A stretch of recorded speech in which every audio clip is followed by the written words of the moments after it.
Hello students, welcome to global online academy. This is Ariba Aamir और आज हम अपना लीगल हिस्ट्री का नेक्स्ट टॉपिक कर रहे हैं।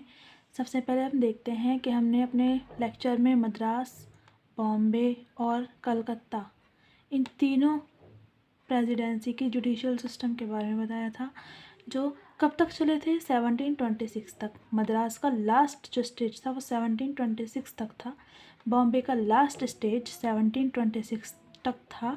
देन नेक्स्ट कलकत्ता का लास्ट स्टेज 1726 था।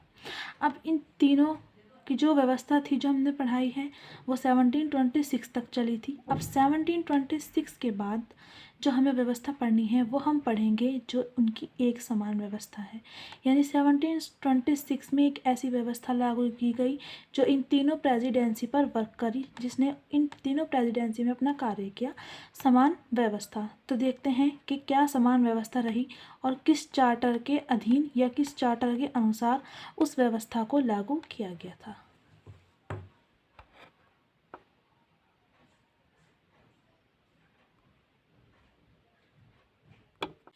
तो चलिए स्टूडेंट्स, देखते हैं कि हमारी जो कलकत्ता, मद्रास और बॉम्बे में जो व्यवस्था समान हुई थी वो किस चार्टर के अनुसार हुई थी। तो वो हुई थी सन 1726 का चार्टर, द चार्टर ऑफ 1726, जो हमारी तीनों व्यवस्थाओं में, तीनों प्रेसिडेंसी में लागू हुई थी व्यवस्था सन 1726 के चार्टर के द्वारा। लेकिन हम अपने सिलेबस में 1753 एंड 1773 का चार्टर भी पढ़ेंगे, क्योंकि वो बहुत ज़्यादा इंपॉर्टेंट है और बहुत सारे क्वेश्चंस इससे अटेम्प्ट होते हैं। तो देखते हैं, और भी चार्टर हैं लेकिन ये चार्टर हमें अब फिलहाल करने हैं। तो देखिए कि हम 1726 का जो चार्टर था उसके क्या क्या प्रावधान थे, उसके क्या कारण थे और वह क्यों लागू किया गया था सन 1726 का चार्टर। तो चलिए देखते हैं अपने सन 1726 वाला। हम किसी भी चार्टर को पढ़ने से पहले, किसी भी चार्टर को पढ़ने के लिए हमने क्या करना होता है, वो चार्टर कब लागू हुआ, उसके क्या प्रावधान थे, उसके क्या कारण थे, इन सभी के बारे में हमें पता होना बहुत ज़रूरी है, क्योंकि यही हमें चार्टर में करने होते हैं।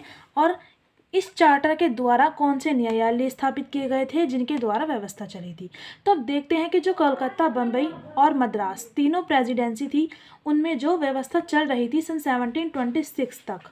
अब सन 1726 का जो चार्टर है, इस चार्टर ने इन तीनों व्यवस्थाओं को बिल्कुल चेंज कर दिया और एक नई व्यवस्था को लागू किया।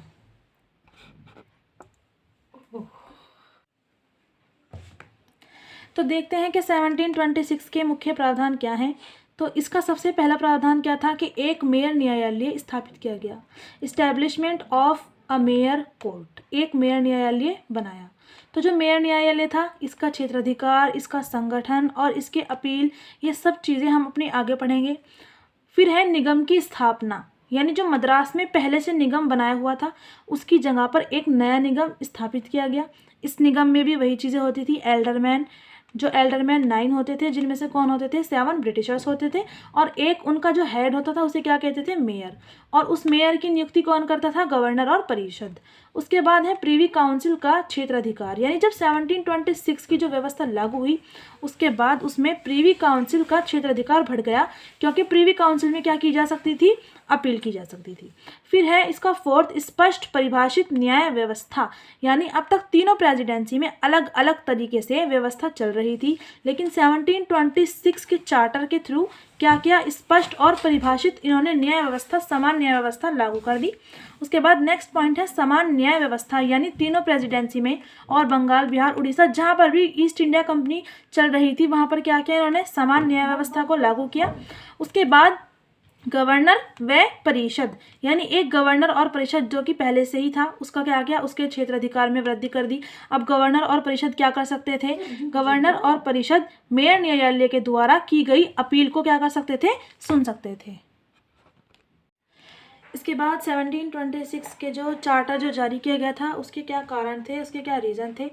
तो सबसे पहला रीज़न तो यही था कि मुख्य कानून की आवश्यकता थी, यानी अब East India Company Bengal, Bihar और उड़ीसा तक फैल चुकी थी, उसका कार्यक्षेत्र बढ़ गया था। उसके लिए जो उन्होंने व्यवस्थाएं बनाई हुई थी वो शायद इतनी सीमित नहीं थी, इतनी अच्छी नहीं थी जो सब सही तरीके से वर्क कर सकें, इसीलिए उन्हें एक मुख्य कानून की आवश्यकता पड़ी। देन निगम की स्थापना, यानी जो मद्रास में निगम चल रहा था उस निगम से बहुत ज़्यादा इम्प्रेस होकर, क्योंकि वो निगम बहुत अच्छे से कार्य कर रहा था, तो एक नए निगम की स्थापना की और पुराने निगम को क्या कर दिया, समाप्त कर दिया, ख़त्म कर दिया।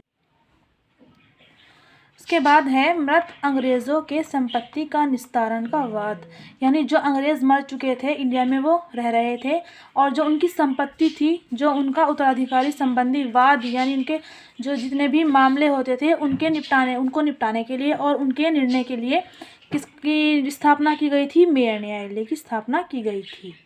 उसके बाद हम देखेंगे कि 1726 में कुछ न्यायालय बनाए गए थे, जैसे कि कोर्ट ऑफ रिकॉर्ड्स बनाया गया था, एंड मेयर न्यायालय, जिसका हमें संगठन और अपील हमें इसकी देखनी है। इसकी चीज़ों के बारे में हम अपनी नेक्स्ट वीडियो में इंशाल्लाह करेंगे।